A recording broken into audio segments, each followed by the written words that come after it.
السلام عليكم وأهلا بكم في قناتنا حياة صحية سعيدة.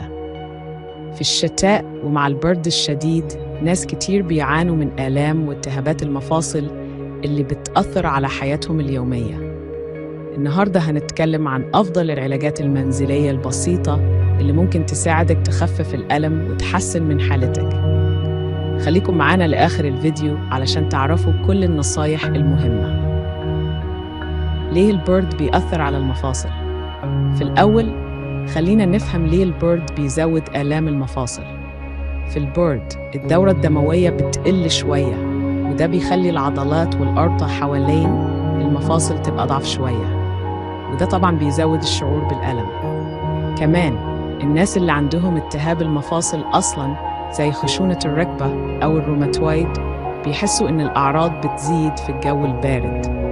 العلاجات المنزلية البسيطة، الكمادات الدافية. أبسط علاج ممكن تعمله هو الكمادات الدافية.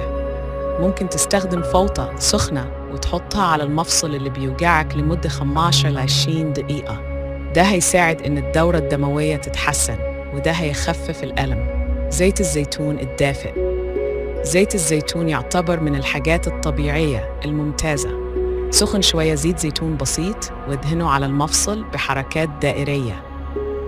التدليك بزيت الزيتون مش بس بيخفف الألم، ده كمان بيساعد إن المفصل يكون أكتر مرونة.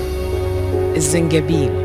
الزنجبيل معروف بخصائصه المضادة للالتهابات. ممكن تعمل شاي زنجبيل وتشربه مرتين في اليوم، أو تستخدم زيت الزنجبيل لتدليك المفاصل. مشروب الكركم باللبن. الكركم فيه مادة اسمها الكركمين، ودي مضادة للالتهابات. سخن كوباية لبن وحط عليها نص معلقة صغيرة كركم وعسل. أشربه مرة واحدة في اليوم وهتلاحظ الفرق. تمارين التمدد البسيطة.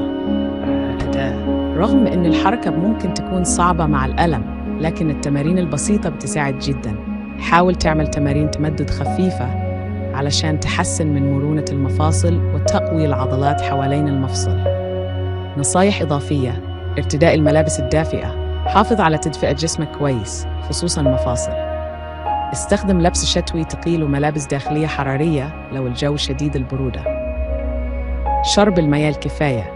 كتير بينسوا يشربوا مياه في الشتاء، لكن الترطيب مهم جداً علشان يحافظ على صحة المفاصل.